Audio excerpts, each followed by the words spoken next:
This is Humanities Decanted, which is our informal showcase in which faculty members present their newest research and creative work. I'm Susan Derwin. I'm the director of the Interdisciplinary Humanities Center, and it's really my pleasure to welcome you all here today.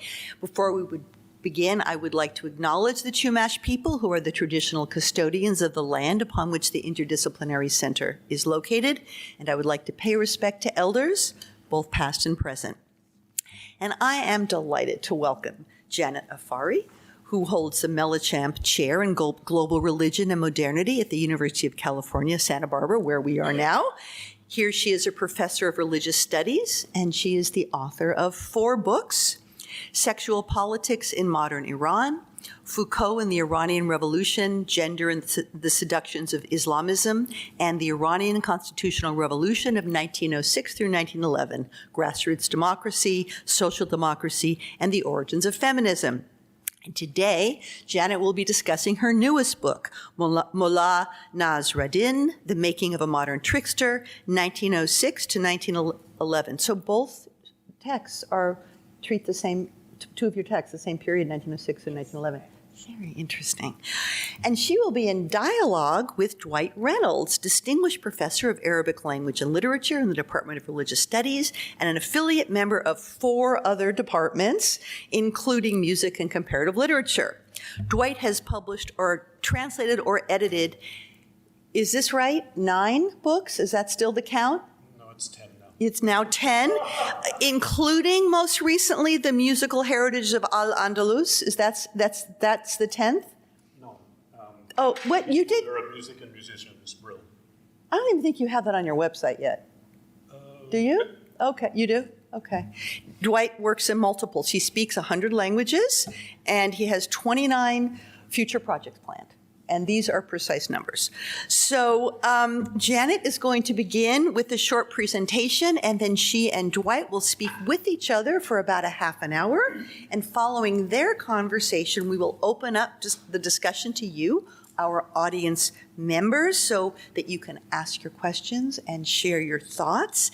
And please feel free to continue to enjoy the snacks and the drinks during the event. As I said, this is kind of a casual grazing and thinking and ruminating and masticating kind of thing. So without further ado, we will begin the presentation. Hello, everyone. Thank you so much for coming and spending your Tuesday afternoon here with me. What I'm going to do is just to give you a very brief overview of the book, because I'm not sure how many of you have even seen the book. Sort of like a who, what, where, when of the book. And then hopefully we'll talk more about the details during the Q&A. I'm going to be talking about the periodical Mollā Nasreddin, which was published in Tbilisi, then called Tiflis.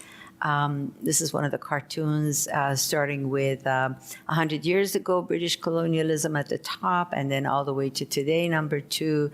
And then, as the uprisings in India are starting in the early 20th century, that's number 3. And then in anticipating a day when British colonialism will be overthrown. It's published in 1909. So, it's a common tradition in a variety of countries to use folkloric characters to then create new forms of social criticism, and this is what we see with the journal Mollā Nasreddin, because the character Mollā Nasreddin is an incredibly well-known folk character, known all the way in the Middle East, North Africa, all the way from Egypt and North Africa to probably India, parts of India. So the name actually invokes a great deal. So what we did in the book really has 3 parts. In the first part, we talk about the world of the journal, where was it published, which is the South Caucasus, which is the region that's today Armenia, Georgia, and the Republic of Azerbaijan, who were the staff members, and particularly look at Tbilisi, which is a really interesting cultural center at the time, at the beginning of the 20th century. The second part looks at the folk character of the wise fool Nasreddin, and what does it mean? How is it disruptive? In what way it's transgressive? And then we look at how this periodical is actually recreating the stories of Nasreddin for its time and period. The journal is known as a champion of women's rights, so we look at that issue. And then the third part is about the influence of European graphic arts from everywhere from Goya and Daumier to more contemporary ones, Punch and Simplicissimus, and the Russian critical art. And as I said again, it's the fact that they're using the name Mollā Nasreddin and recreating Mollā Nasreddin, which is what makes it primarily so important. It's a little map of where it is. This is, of course, a map of Iran. So in the northern part of it, the map here, let's see if this works.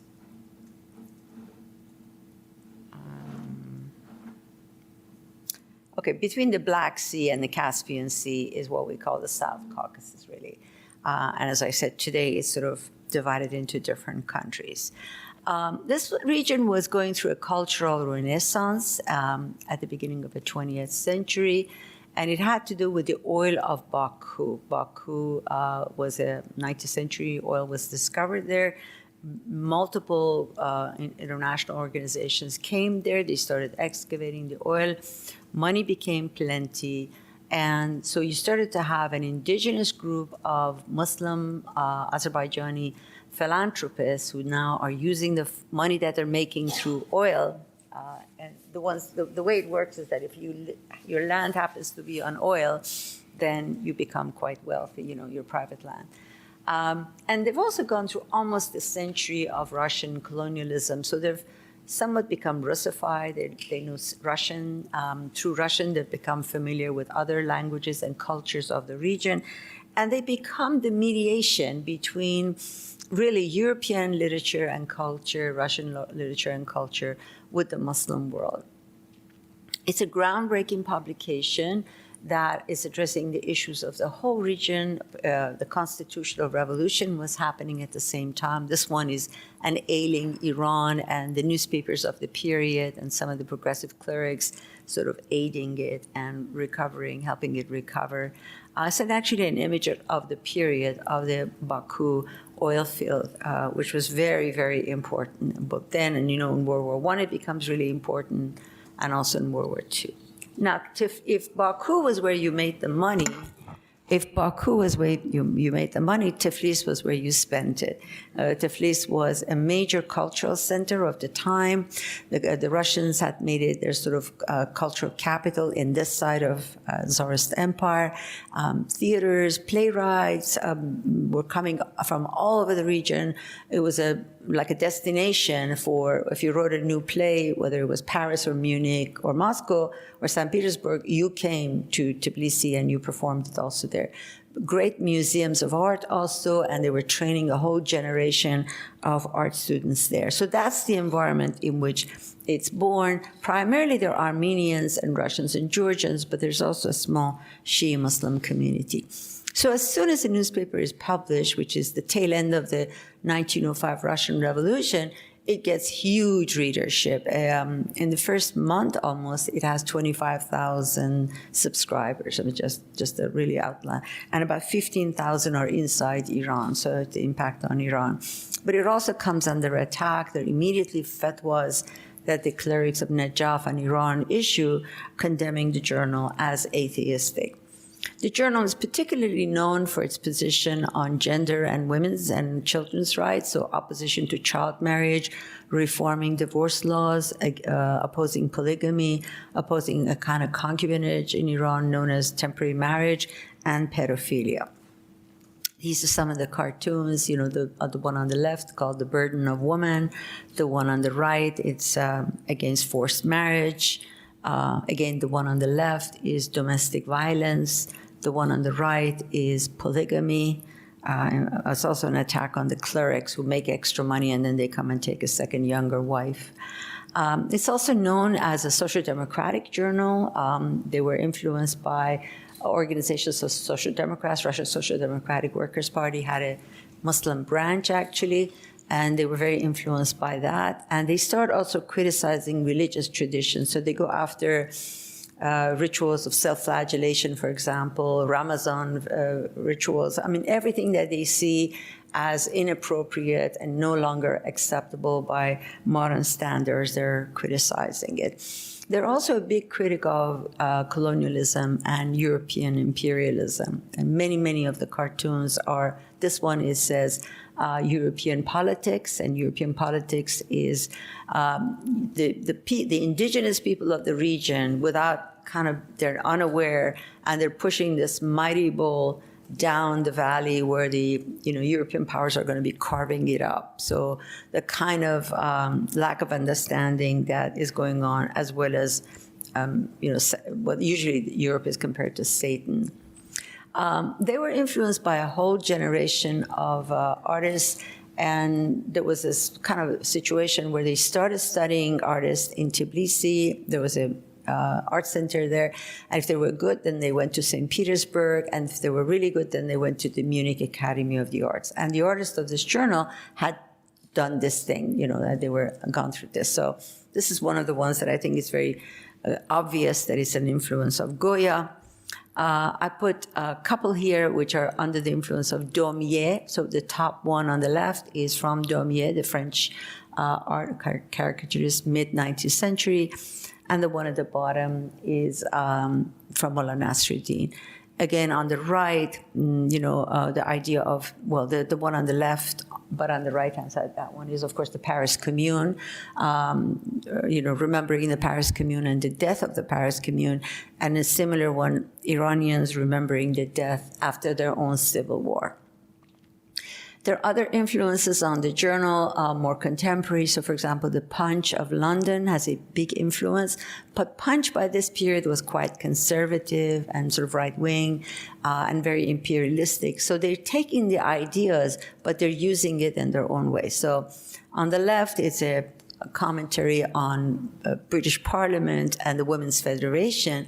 But on the right, it's a commentary on the clerics who advocate polygamy. So, you can see the similarities, but you can also see how they're using it in an entirely different way.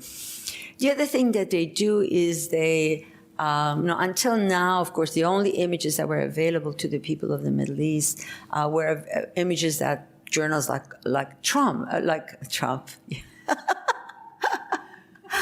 That's very good.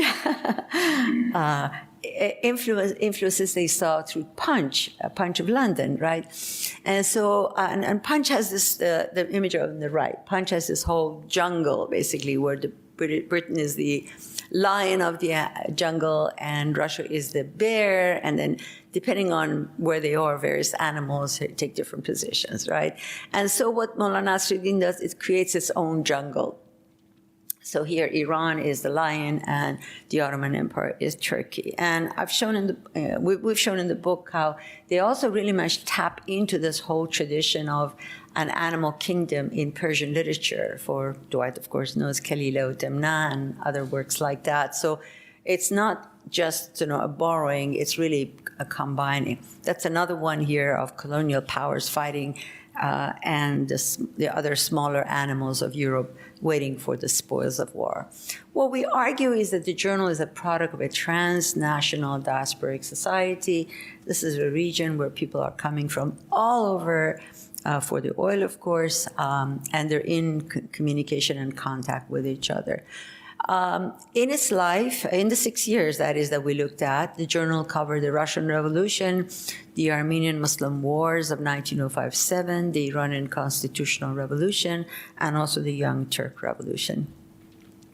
A few words about the editors. Mirza Jalil on the right was a playwright and also a teacher, Azerbaijani. His wife, Hamida Khanum, was one of the early feminists and philanthropists of the region. Ali Akbar Saber, born in South Caucasus, but very, very invested in Persian culture and Persian poetry, and he's considered the founder of Azerbaijani modern poetry. We also had Omar Faiq, who was a Sunni Muslim with, ties, cultural ties to Turkey, and an experienced journalist. And then the two artists, the main two artists, Oskar Schmerling, who's on the left here, and Joseph Rotter, who's a German, Georgian, who joined. So very multi-ethnic editorial board. You have Sunnis and Shiis, you have Christians, and it's really, and Jews, all collaborating on this periodical. Finally, the journal lasts, it sort of survives World War I, the Russian Revolution, Civil War, and even the first decade of the establishment of the Soviet Union. Eventually, the Central Committee of the Azerbaijan Communist Party, now under Stalin's control, decides that the periodical should be called Allah Says, which means godless, atheist. And this was a death blow to the journal, because until now they'd been so careful criticizing the clerics, but not coming across as anything like atheist. And they demand, that the name has to change. Like after the first issue comes out, and that's the image from the first issue of Allah Says, Mollā Mirza Jalil dies. He has a heart attack and he dies, and so that's it. But the journal remains, the legacy of the journal is important. It's the first publication to expose really the colonialist and imperialist policies of the great powers, and not just, Europe, but also US, Japan, East Asia. It talks about greater dialogue and friendship between rival ethnic and religious communities, so the Armenians and Muslims. It defies the Shia Muslim religious establishments in South Caucasus, Iran, and Najaf, and it's the first entity in the Shia Muslim world to talk about a progressive interpretation of Islam.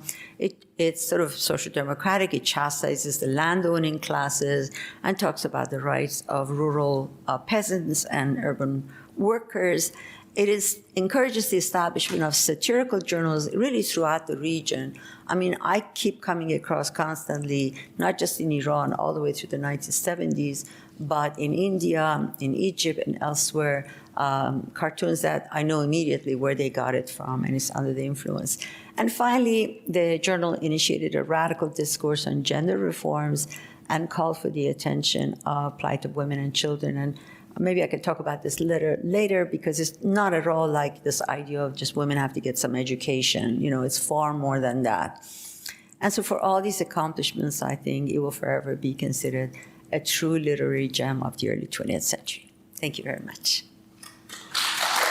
So, Janet, thank you for the presentation, and thank you for giving me an opportunity to read more carefully this truly amazing book. I have to say, people, we should take a look. We have a couple copies here. Should take a look at it afterwards, because there are just dozens and dozens of caricatures and then later paintings and cartoons, etc. That many of them in color, it's really an extraordinary adventure. And that leads me to my first question, and that is, I think you're going to need to pick up your microphone. And that is, how did you find your way to this newspaper, journal, periodical that had been out of production for decades and decades, and was in a language that you did not know before you started this research, right? Right. It is in Azerbaijani, which is a Turkic language related to Turkish and Uzbek and Chagatai and all those languages, not at all connected to Persian, your native language, in Iran. So how did you go? So how do we go from being a Persian-speaking scholar of Iran to an Azerbaijani speaker of, I had neglected back in Iran. I had taken Russian and some Latin, of course, and Hebrew, as well as English and French, and I don't remember. But I never had taken Turkish, right? And a big mistake. So when I became really passionate about the subject, that became definitely something that I had to learn. What happened was that, first of all, the cartoons were all over Iranian newspapers. So as I was growing up in Iranian newspapers, I had come across them. So the images were not unusual, right, in that sense. But for my first book was a study of the Iranian Constitutional Revolution. This is the one that I read it. And this was more of a, social, cultural study of the Constitutional Revolution, and trying to show that when people had looked at it simply as a political revolution wasn't sufficient, and that it had all these deep dimensions to it, right? And in the course of writing that, I came across repeatedly Mollā Nasreddin as a big influence coming from South Caucasus. And that was very clear that everybody said that. So I said to myself, okay, someday I'll have to write a book about that. Right? But then the question became, okay, so before that I said to myself, how did they, it's one thing when you look at the last big movement in Iran in the late 19th century is pan-Islamism. It's a big jump from pan-Islamism to social democracy. How did they do that? And not only that, but how did these ideas become so popular? Because the Constitution and then the amendments to the Constitution and then the parties that are formed very much are influenced by social democracy in Iran in the early 20th century. And so to understand that, I wrote actually a second book, which is a look at the writings of another satirical author, Ali Akbar de Khuda. And he had used satire to talk about major social issues. And it was like, so this is how it's done. So they're using the form of satire, and they're talking about really important issues like capitalism, imperialism, domestic violence, pedophilia, you name it, women's rights, they talk about it. But they use satire, right, to do that. Satire and modern Persian literature is in fact born with this work that I'm discussing in the second book, yeah. So, okay, so then I was like, okay, so this is how it gets so popular. But then where did he get it from? Well, he clearly got it also from Mollā Nasreddin. So it became clear that I really had to study Mollā Nasreddin. But it wasn't so easy for a variety of reasons. The Russian archives were not open. Access was not permitted. I traveled a few times. And eventually what happened was, it was sort of funny because I got invited by Khazar University to give a talk about feminism.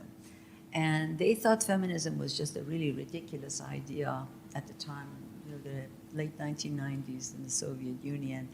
And I remember a story about a woman who had, cut off the penis of her husband. Lorena Bobbitt, I think was her name. And that's what they thought feminism was. And so, excuse me, but they kept saying to me, this ridiculous idea of feminism you have in the West. So I said, okay, let me give you a few lectures on feminism. And so I did that, and it was very well received. And following that, the head of the university said, you know what, I'm just going to arrange to send some of our faculty, then I was at Purdue University, to come to Purdue, and you could train them in women's studies. And we said, okay, and then I wrote some grant proposals. Soros Foundation was very helpful, IREX, and so forth. And so we brought these people to Purdue University, basically put them through an introduction to women's studies courses, gave them books and articles and at the time, video cassettes and things like that, so they could go back. But this sort of solidified my connections there, and they started trusting me, and then suddenly the archives opened up. And I was able to go to the Baku Manuscript Institute, and there I met people who had been Iranians who had immigrated there. So we could speak in Persian. By then I could read enough Azerbaijani language to figure out what it is I was looking for. And they were more than happy to help me with translations. And so that's kind of part of what the project was done that way. I then went to Georgia, and also, so I didn't learn Georgian language, that was just too hard, but worked with a generation. And so that was some of the things that I had to figure out that way. I made a trip to Iran where I also looked for archives there. Another piece of the puzzle was the art and the artists. Like, where did they come from? How did they come? And at the time, I was taking my daughter to the Art Institute. And so when she went to the art classes, I would, in the afternoon, I started just walking around the hallways and started teaching myself art history. And when I learned enough, I realized, I started studying with some people, and then I used a couple of sabbaticals to learn more art history. And through that, and University of Chicago, which is where I was based in Chicago, has, of course, this magnificent archive, And I was able to actually get access to all these punches available there, sitting on the shelves, basically. And so I was able to, started basically going through these newspapers. And now that I knew the Mollā Nasreddin journal, I tried to see where the influences were from. And slowly, sort of the pieces started coming together. Okay, here's the Punch influence, here's the French influence, here's the Russian influence, here's the Simplicissimus, another very famous German publication influence. And gradually, I was able to sort of piece that together. And I was able to piece. So I hope I answered your question, but it was a little bit of a, crazy passion. I don't know what else to say. Well, it is quite a story, and if you read through the acknowledgments here, and you look at the different archives and the different languages, Persian, Azerbaijani, Armenian, Georgian, Russian, etc. It's just an extraordinary amalgamation of all these different sources and archives and libraries that you worked in. Other than what you just told us, were there any interesting encounters or misadventures in all of these different libraries and archives? In Iran, I was able to go to Tehran and get back to the archives. And soon after they found out what I was looking for, the next time I went to, they shut down the archive. They said, I can't go in. They rescinded my right. And there I actually ended up connecting to a generation of new historians. And I just basically told them, this is what I'm looking for, and could you please help me out? And of course, they had access to the archives, and through their help, we were able to find information. I have some trouble finding more about Joseph Rotter, who is the one of the main artists. In fact, the picture on the cover is from Joseph Rotter. And Rotter is sort of I thought it was a Jewish name, but it couldn't not necessarily be. I even went and combed through the archives of the Munich Academy. They said that the archives had been destroyed during the war. They only had the names of people who had graduated, not anybody who attended necessarily. I even looked through the Holocaust Museum because he disappeared sometime in the late 1920s. And then finally I got confirmation from an Azerbaijani scholar of the journal Mollā Nasreddin in Baku, who wrote to me and said, yes, in fact, he's Jewish, and the reason they don't talk about it is because they just want to focus on the Muslim persons who were gay. But it wasn't just that. There was a collaborator, Omar Fayek, and he was Sunni, and there's no name of him. He's not mentioned really anywhere. And there, it wasn't so much because he was not Shi'i, but it was because he became a Menshevik after the Russian Revolution, and then they murdered him. And once they murdered him, the Soviets basically erased his name. So you couldn't even refer to what he had done, like years before the Bolshevik Revolution had come around. So yeah, there are a lot of kind of stories like that that you come across. I developed a great appreciation for this German community in Tbilisi, in Georgia, the German immigrants, and how resourceful they were, and what remarkable artists they were. And then, of course, there's a sad story that Stalin comes and they're entirely displaced from that region. So, yeah. So one of the major themes, and obviously the title of the journal and the title of the book, is this Middle Eastern folkloric character, this trickster, wise fool, sometimes used even in Sufi mystical teachings and things like that. Can you talk to us a little bit about Mollā Nasreddin in his folklore existence? Thank you for that good question. So the Turks, as you know, claim him their own. They say he's a Turk. He was born, during Timur's time, and they even have a place for him. Reality is that he's a composite figure. And I had kind of read that, but I wanted to be sure. So one of the gifts we have in Persian literature is that we can go back 1,000 years and read everything that was written. It's a little bit arcane, maybe like, Shakespeare for an English reader, but nevertheless quite understandable. And my field was literature, Persian literature, before I moved to history. And so I just kind of combed through the classic works of Persian literature, the formative years, which is the 10th to 14th century. And Rumi and Jami, and for example, Hafiz and Saadi. And here and there were these Mollā Nasreddin stories, which we know as Mollā Nasreddin stories, but they don't call them Mollā Nasreddin. They call them, sometimes it's called Bohlul, sometimes it's just called the Fool, you know. And it's clear that at some point these stories got collected, and the character Mollā Nasreddin was created. I think in the Turkish probably first. There's a character called, as you know, Goha Joha in Arabic. A lot of the stories also go back to that. And then later in Persian, they also became available in Persian. So he was born basically in the early 19th century as this character, Mollā Nasreddin. You know. Can you give us a sample anecdote or joke or story? Sure, I can give you a couple of them. So, you know, he's very transgressive, and some of the transgression is towards clerics, some of it is towards kings, some of it is about sex and sexuality and gender roles. So, you know, he marries this woman, and after 3 months, she gives birth to a baby, and his baby boy is very happy, Mollā Nasreddin. But then the neighbors start talking, and they say, Mollā Nasreddin, it takes 9 months to have a baby, and your wife had a baby in 3 months. How does that happen? So he goes home, and he asks his wife, and he says, this is what the neighbors are saying. What do you say? And she said, really, Mullah, really? And, haven't I been your wife for 3 months? And he says, yes. And, well, haven't you been my husband for 3 months? And he says, yes. And hasn't this baby been in my body for 3 months? And he says, yes. And then she says, well, 3 and 3 and 3 is 9. There you go. That's 9 months. So, I mean, that's one of the little ones, you know.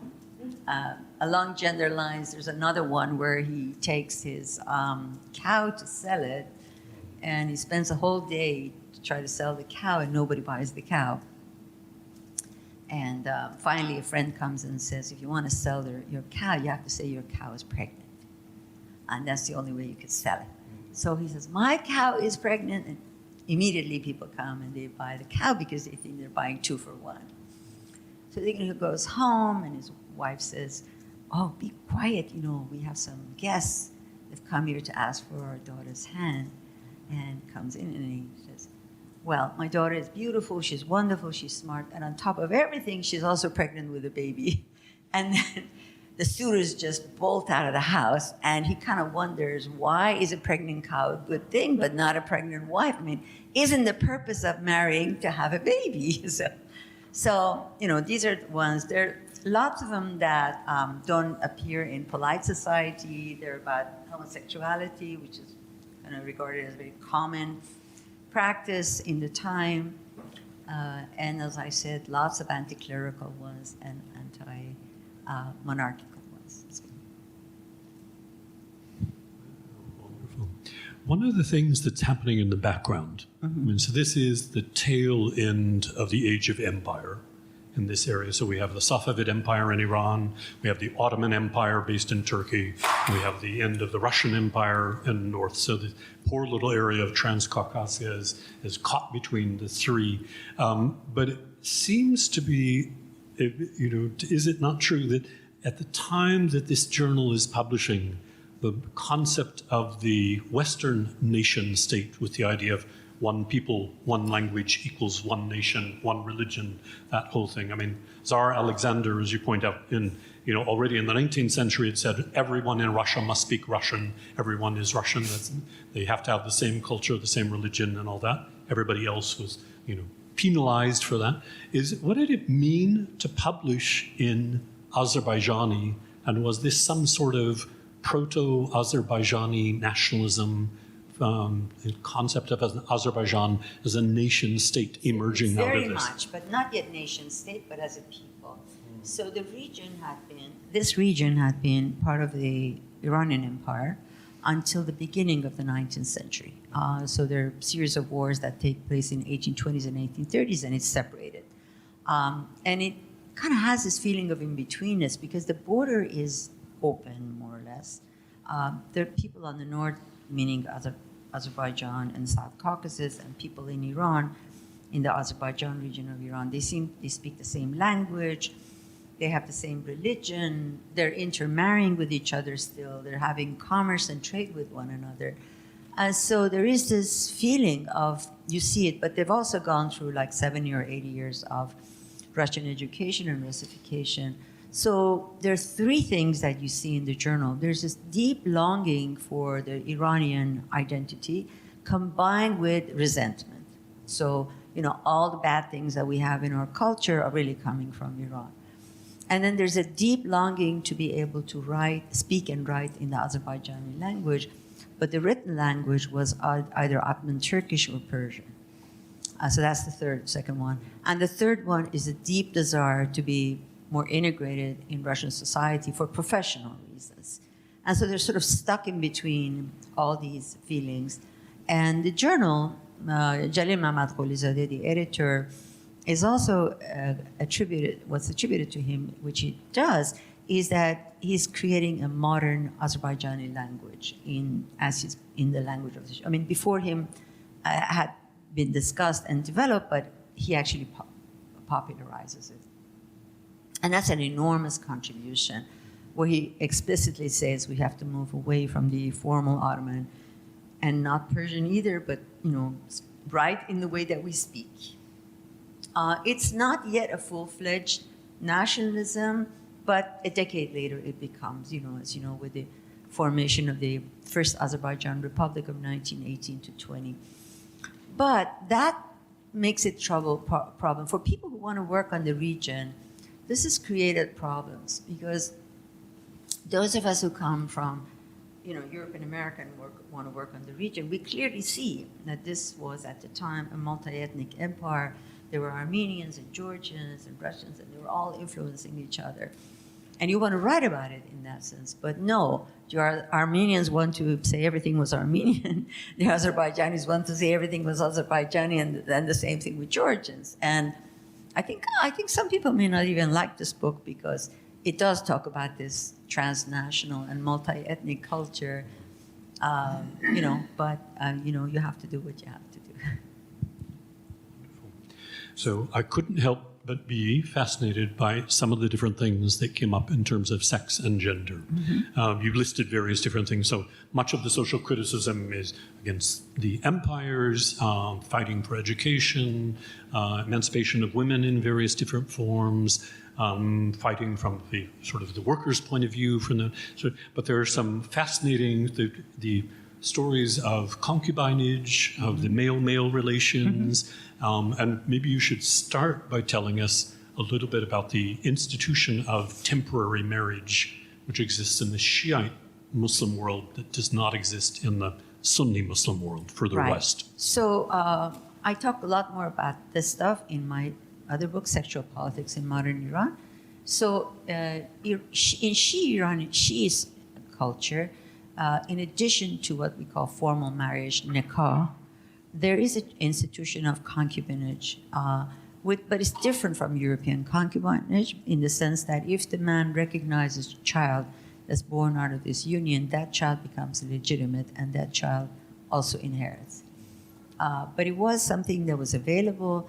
It's sex basically for a few hours, could be a few days, could be a few months, or it could be a lifetime. So unlike what people think about the Iranian Shiite culture that is sort of puritanical, there was, this is happening in all sectors of society. So that's the temporary marriage, right? Which of course they were very much criticizing now in this Russified Tbilisi and Baku. The other institution that we see is boy concubinage. So boy concubinage, again, we could see traces of that going back at least 1,000 years. And it was an upper class tradition. There was a big class difference with regard to boy concubinage in the sense that upper classes of people not only bought slaves, but also hired servants, male servants, boy servants, and used them as boy concubines. In the other sectors of society, that kind of sex with very young, underage boys was actually not allowed because they would call the police. But you had plenty of amorous and sexual relationship between, basically teenagers, people in their 13, 14, 15. that was acceptable so long as, people didn't quite openly talk about it. So the Greco-Roman tradition. In fact, it's very, very similar in some ways to the Greco-Roman tradition. The gift-giving tradition is very similar, for example, to that. And even there was a marriage ceremony in the same way that you had a heterosexual marriage. You could actually have a marriage between two men, right? Usually one was older, one was younger, one was usually richer, one was poorer. So there were these, that's what we call them, status-defined homosexuality. But you would call it mollā, and you would have a union, and then they would be called brotherhood vows. And it was something similar among women, which could or could not be lesbian, because we have less information on that. And that was called sisterhood vows. And these things continued all the way through the 20th century. I mean, I had heard of sisterhood vows when I was a child. I didn't understand what that meant. I just knew that this meant that these two women were very close, that they would leave their inheritance for each other, that they were like sisters. And it was just really took a lot later and reading to figure out. So yeah, so they talk about it. The problem is that once in the Middle East, they start attacking and criticizing pedophilia with underage boy, then any kind of same-sex relationship becomes unacceptable. So you suddenly, in the 30s, you go through this period, and that's in Iran and Egypt. You see it in Turkey. You see it also. You have this complete, attack on any kind of homosexuality, because they're saying that in the Western world, homosexuality is unacceptable, and if we're going to become civilized, we ought to get rid of it in any shape or form. So then when it reemerges in the late 60s and early 70s with the gay movement, it's seen as a completely Western phenomenon, because it's either historical amnesia or I want to think more of it as a deliberate amnesia among the older people, They didn't want to recognize the fact. But, and to this day, as you know, it continues. Gay rights are seen as something that the West has introduced. We've never had it. It doesn't exist in our culture.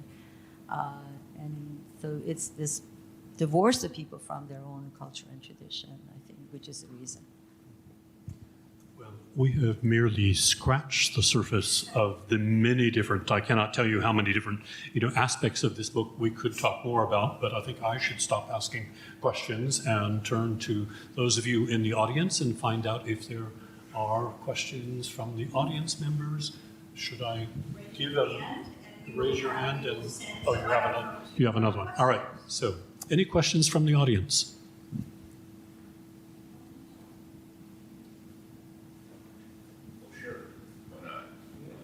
Nothing about this. So can you, and I have a sense of, can you tell what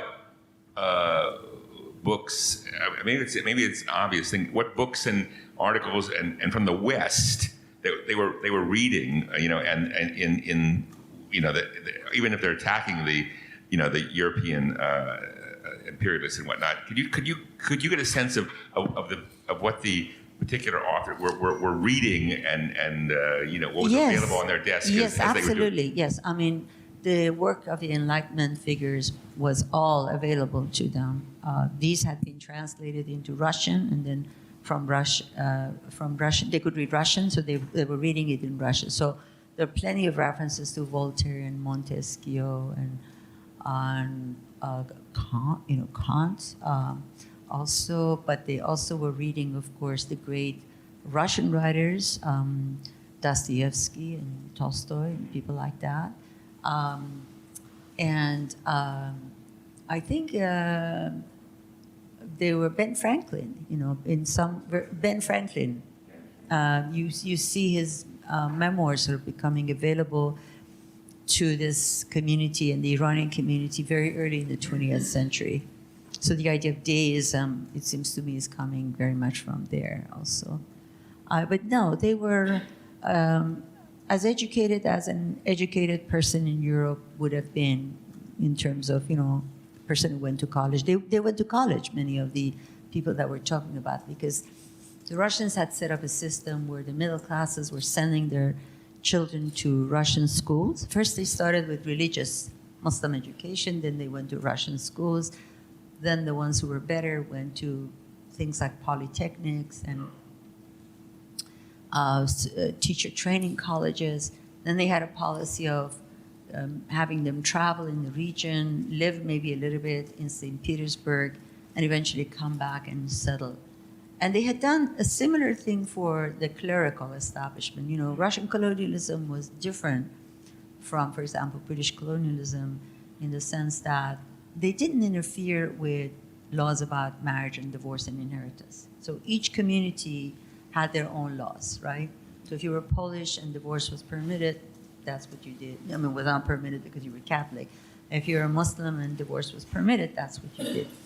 But what they did is that they took over the training of clerics. So they set up religious institutions in which members of these communities were trained in their own religious institution, received a degree, and then they became government employees.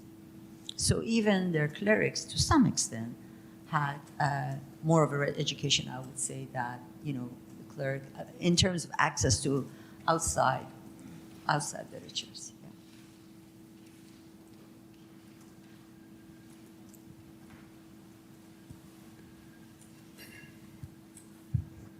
Hi there, Michael Fiddler from UCSB Linguistics. I first encountered Nasreddin from the Chinese, actually. Chinese, yes. He's all the way over there, Right. and they call him Afanti, which Afanti, is from yes. the Uyghur, Nasreddin Afanti. Uyghur is what I work with mostly. So I was really excited to see this talk and see more about the character himself. I thought I saw, as you looked at your table of contents, a section or a chapter talking about how the stories are reframed and refigured in the journal. I wonder if you could say a little more about that. Yeah, so one of the questions that took me a while to answer was, did the journal just appropriate the name Nasreddin, or did it really recreate? And it was only after I was able to read through all the stories that I emphatically could say that, yes, it did recreate. And what was so interesting was that it was the exact same categories. I mean, I wrote the article on the 4 categories that the folk character addresses, which is criticism of the monarchy and king, rulers, criticism of the clerical establishment, criticism of what we call superstitious gender issues, and issues related to homosexuality. These are basically the 4. And it was the same exact 4 in the journal. So clearly they were thinking very much along these lines. And sometimes they would take an old Mollā Nasreddin story and they would just, Mollā Nasreddin suddenly shows up in Tiflis and goes shopping. And, so there would be, the character would be brought into the present day. So they'll actually put a story about him. Right, in and the- that's a very in the journal. common tradition too. I mean, I've seen collections of Mollā Nasreddin in Canada these days, where the immigrant community is writing books about Nasreddin and his wife and how they're living in Canada these days. Yeah, so it's a common tradition, to do that. Sure. Somebody should do the book about Afenti in China, yeah.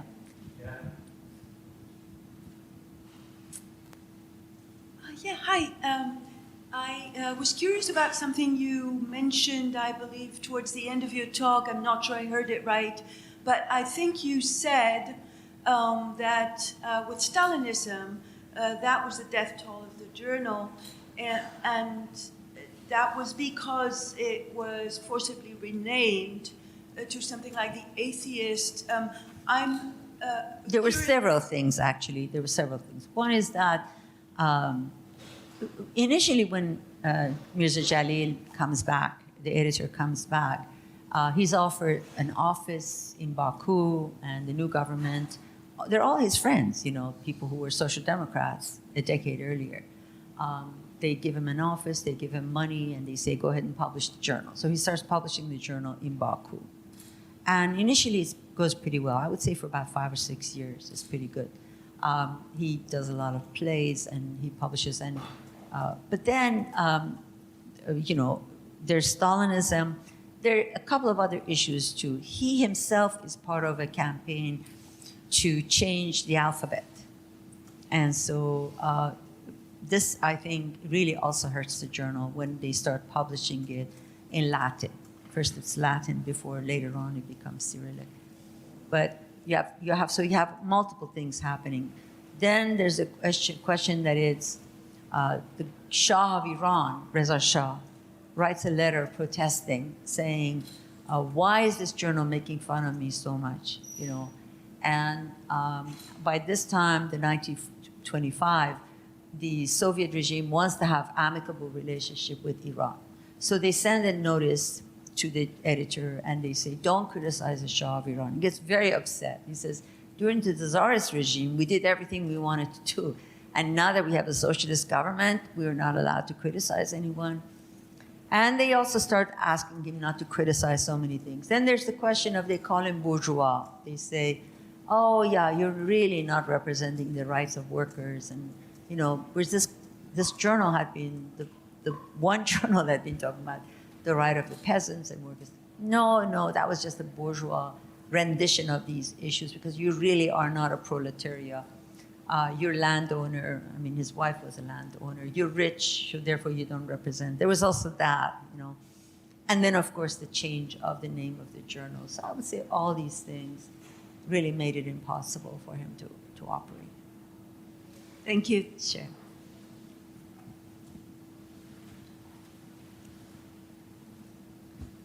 Thank you. So, Janet, you said your second book was about a satirical author as well, right? That was actually my fourth book. Your fourth book, okay. So, what have you learned about satire? Is satire sort of a culturally specific? Is it an absolute? What have you learned about? When you live under an authoritarian regime, satire becomes very important to you. So in Iran, we had multiple satirical publications, and they were always going all the way to the edge. Sometimes it would be shut down. But you got an education of reading satire and understanding what they were trying to say, and trying to figure out, they would say one thing, but they really meant something else. So yeah, I think that's where it started, really, from my teen years. Yeah.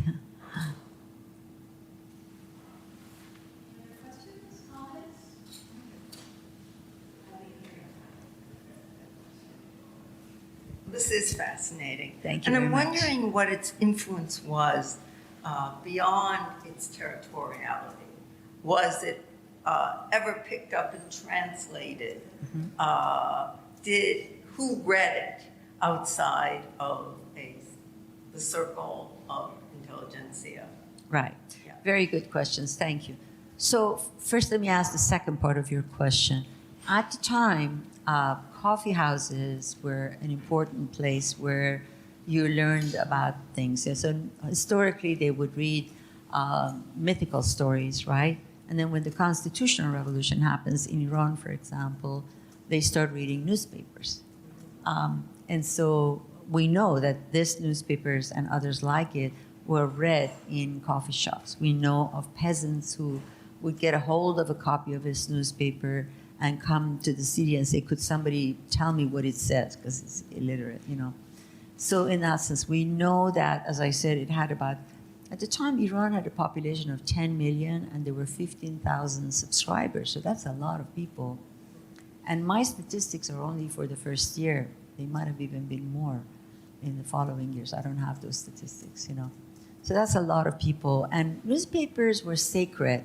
Books and newspapers were quite sacred. People did not throw away things, and they kept it. And so one newspaper maybe was read by hundreds of people because generations would keep these newspapers, and various people would read it. And there's a museum devoted to Mollā Nasreddin in Baku, which I visited, and They actually have maps of all the places in the world. In New York, people were getting the journal in New York, for example, several European countries, but certainly in the region, it was very widely discussed and distributed. And in terms of a cultural appropriation, right, so it was either they translated stories from it, or more likely they recreated it. So they took a particular theme and then they recreated it for the issue, for the time period, for their own time. And this was also very common in Iran, also in the Ottoman Empire.